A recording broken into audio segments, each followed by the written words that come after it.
Robert Thaassen, achteraf gezien, had er meer in gezeten vandaag.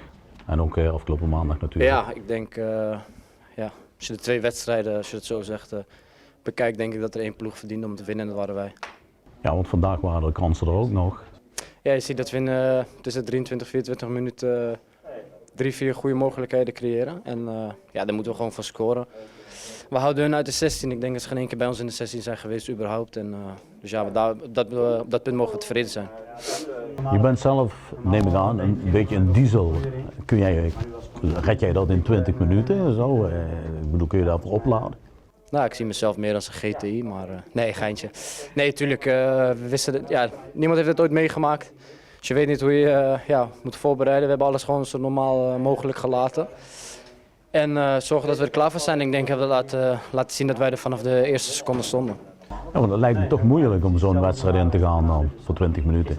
Ja, tuurlijk. Maar goed, je weet dat zij dat ook hebben. Zij hebben nu een reis achter de rug voor 20 minuten. En ja, we moeten gewoon zorgen dat we er klaar voor waren. En dat hebben we gedaan, nogmaals gezegd. En ja, ik denk dat wij meer hadden verdiend.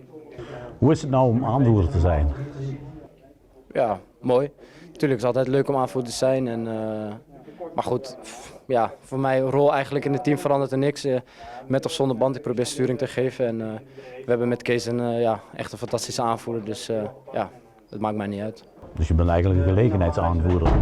Ja, als je het zo noemt, je bent tweede, je hebt een eerste twee aanvoerder en een tweede aanvoerder. En, dus ja, noem het hoe jullie het willen noemen, maar ja, voor mij rol eigenlijk verandert niks.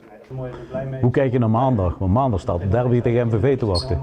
Ja, met oog op vorig jaar denk ik dat ik persoonlijk nog wat heb rechtzetten daar. We hebben daar verloren natuurlijk.